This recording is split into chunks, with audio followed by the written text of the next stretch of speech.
20세기 중국 근현대사의 거대한 소용돌이 속 한 인물이 모습을 드러냅니다. 군벌들을 물리치고 대륙의 공산당을 적대시하며 국민당을 이끌며 한반도에는 우호적이었던 이 사나이. 그의 이름은 장제스. 하지만 그 이름 뒤에는 찬란한 민주주의가 아닌 피로 써내려간 독재의 역사만이 초라하게 남았습니다. 당시 대륙은 1912년 청나라가 멸망하고 중화민국이 수립됐지만 중앙 권력은 유명무실했고 군벌과 외세, 혁명 세력과 국민정부 등이 뒤엉킨 매우 복잡한 정세 속에 있었습니다. 장제스는 1920년대 손문의 뒤를 이어 국민당의 지도자로 떠올랐습니다. 겉으로는 반군벌, 반공산을 외치며 통일을 부르짖었지만 이 남자의 통일 방식은 자신의 권좌를 위협하는 무리들의 숙청뿐이었습니다. 공산주의는 암이다. 이 나라를 갉아먹는 병균이다. 1927년 상하이, 장제스는 공산당원과 지식인 수천 명을 무자비하게 학살하며 이른바 상하이 쿠데타 혹은 상하이 대학살을 감행합니다. 그날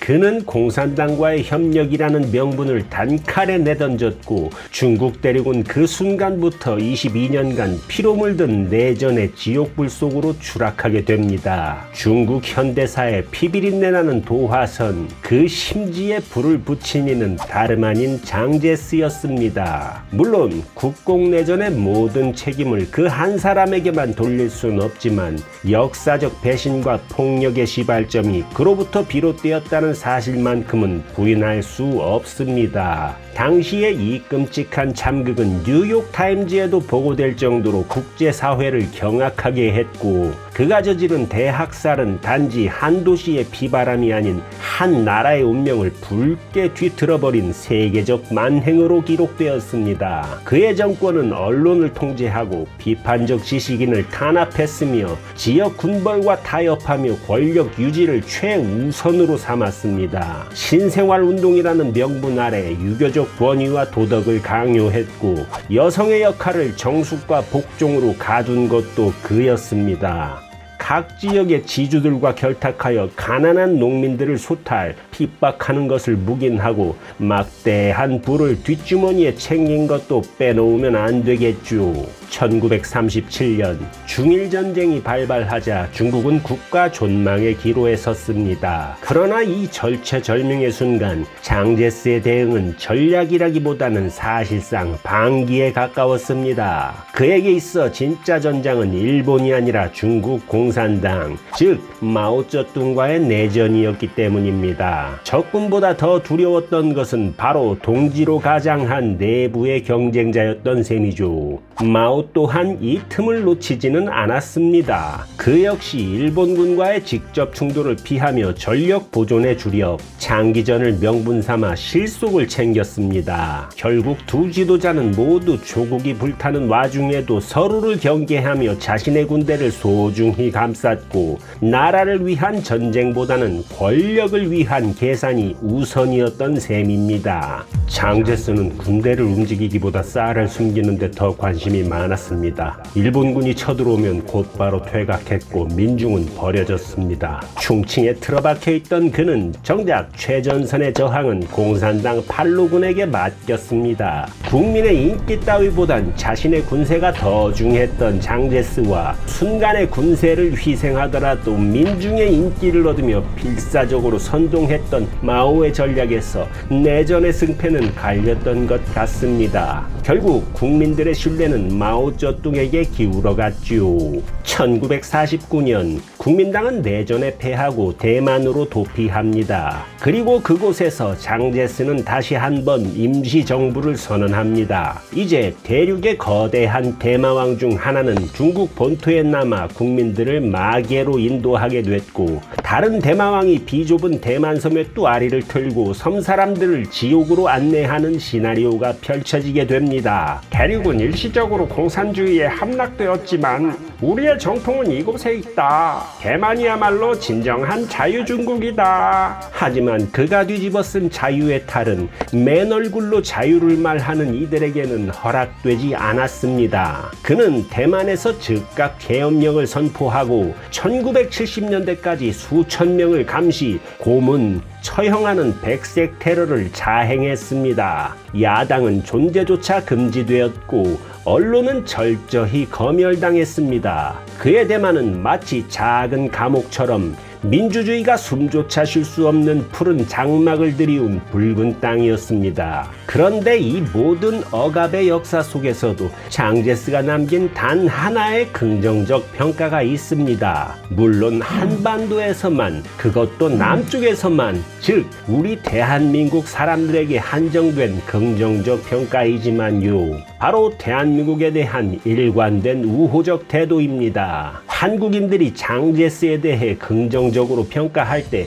반드시 거론하는 논조가 바로 이 부분입니다. 당시 우리 한국은 국제사회에서의 입지가 아예 없었던 최빈국이었고 저런 따뜻한 말 한마디에도 꼴딱꼴딱 넘어가던 숨구멍에 호흡기가 붙던 시절이었으니까요. 역시 1948년 대한민국 정부 수립 직후 가장 먼저 우리를 정식 국가로 인정한 나라 중 하나가 중화민국, 즉 장제스의 대만이었습니다. 한국은 반공의 전선이다. 자유세계는 그들의 독립을 인정해줘야 한다. 6.25 전쟁 당시 그는 UN 참전 결의에 적극 찬성했고 미국에게는 한국을 버리면 대만도 위험해진다고 경고했습니다. 1950년대 중후반 이승만 정부는 반공의 혈맹이라는 이름으로 장제스와의 밀접한 외교 관계를 유지했고 한국은 중화민국의 UN 입장을 지지하는 몇 안 되는 국가 중 하나로 남게 됩니다. 서로를 지지하던 두 나라는 이후 엄청난 국부를 해외로 빼돌리고 현금을 집구석에 쟁여둬서 나라의 경제를 마비시키던 화교들을 박정희 정권이 축출, 정리하며 슬슬 관계가 틀어지기 시작합니다. 이후에도 몇몇 에피소드들이 벌어지며 대만은 세계에서 몇 없는 지독한 혐한 국가로 반백년 정도 맹활약하게 됩니다. 1975년 장제스가 사망할 당시 그는 여전히 대만이 대륙의 합법 정부임을 자처하고 있었습니다. 그러나 그가 떠난 후에 대만은 비로소 민주화의 길로 나아가기 시작합니다. 그리고 오늘날 대만의 국민들은 이렇게 말합니다. 그가 없었더라면 우리는 중국이 되었겠죠. 하지만 그가 너무 오랫동안 존재했기에 우리는 진짜 민주주의를 너무너무 늦게 시작했죠. 장제스, 그는 반공의 이름으로 대륙을 피로 물들였고 자유라는 이름으로 대만섬을 지옥에 던졌습니다. 하지만 아이러니하게도 그의 그림자가 드리운 곳에서 사람들은 결국 진짜 자유가 무엇인지를 고민하기 시작했습니다.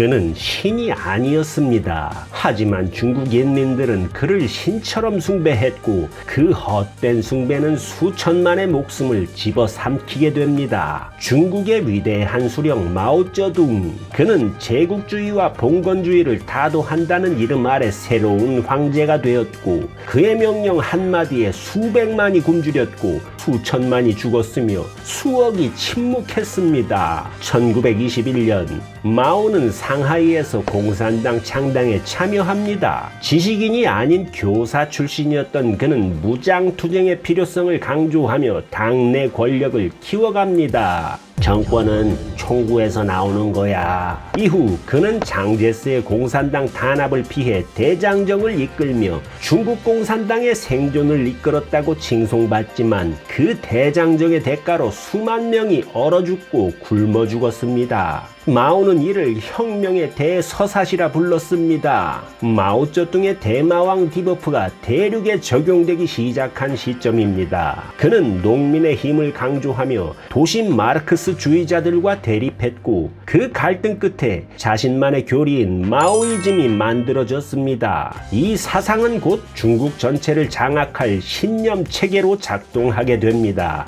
1949년 중화인민공화국이 성립되자 마오는 승리의 아이콘이 됩니다. 그러나 혁명의 영웅은 민주주의자가 아니었습니다. 그는 정적을 우파로 몰아 숙청했고 지식인들을 수정주의자라 불러 교도소로 보냅니다. 반우파 운동과 사상개조라는 이름 아래 수십만 명이 공개 자아 비판을 강요당하고 실종 처리됩니다. 마오쩌둥은 평생을 혁명이라 칭하며 권력을 움켜쥐고 있었지만 그가 남긴 것은 수천만의 시체와 끝없는 공포였다. 그는 혁명의 이름으로 인민을 희생시켰고 독재의 이름으로 국가를 유린해버렸다. 1958년 마오는 공포의 대약진 운동을 시작합니다. 철강 생산을 늘리고 농업 집단화를 통해 공산주의 유토피아를 실현하겠다는 계획이었죠.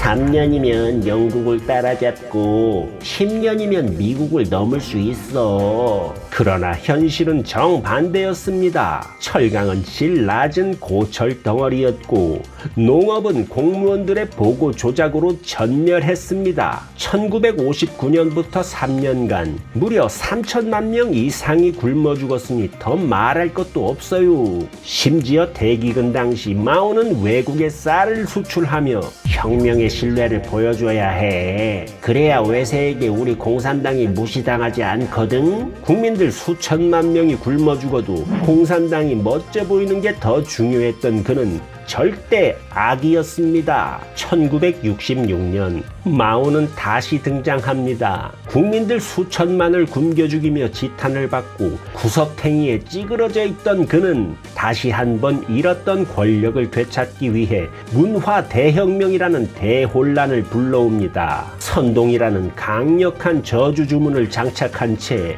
이제 자타공인 공포의 대마왕으로 우뚝 서게 됩니다. 반동 분자를 타도하라. 학교와 언론은 혁명의 병기가 되어야 한다. 그의 선동 아래 홍위병이라 불리는 청년들이 교사와 지식인을 폭행하고 유교 사상과 역사 문화재를 파괴합니다. 10년간 수백만 명이 죽거나 강제 노역에 동원됐고 수천 년간 이어온 중국 문화는 회복 불능의 상처를 입습니다. 비판은 금지됐고 마오의 초상은 성자의 그림처럼 대륙 곳곳에 붙었습니다. 어린 학생들도 하루 3번 그의 어록을 암기해야 했고 의심은 곧 반역이었습니다. 마오는 북한의 김일성과 밀접한 관계를 맺었고 6.25 전쟁 때는 중국군을 인민지원군이라는 이름으로 참전시켜 한국전쟁의 흐름을 뒤바꿨습니다. 이 부분에서 우리는 장제스가 마오보다 훨씬 훌륭한 사나이라고 자신있게 말할 수 있게 됩니다. 적어도 장제스는 우리에게 도움이 되던 인물이었으니까요.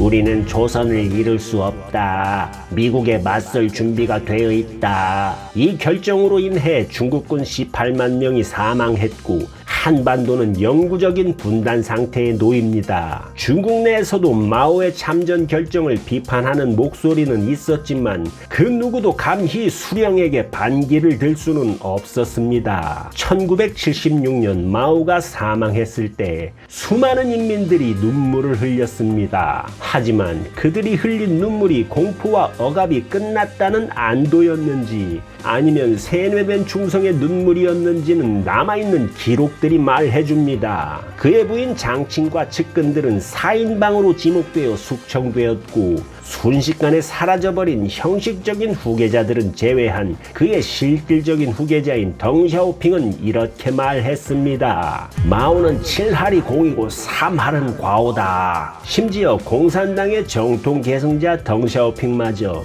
마오의 오류를 감싸는 데 한계를 느껴 무려 3할씩이나 되는 책임을 안겼습니다. 그가 현대 중국에 남긴 재앙은 이제 어떤 이념으로도 어떤 해명으로도 감출 수 없는 분명한 진실로 역사에 새겨졌습니다. 오늘날에도 그가 만든 교조주의는 중국 곳곳에 붉은색 상흔을 남기고 있습니다.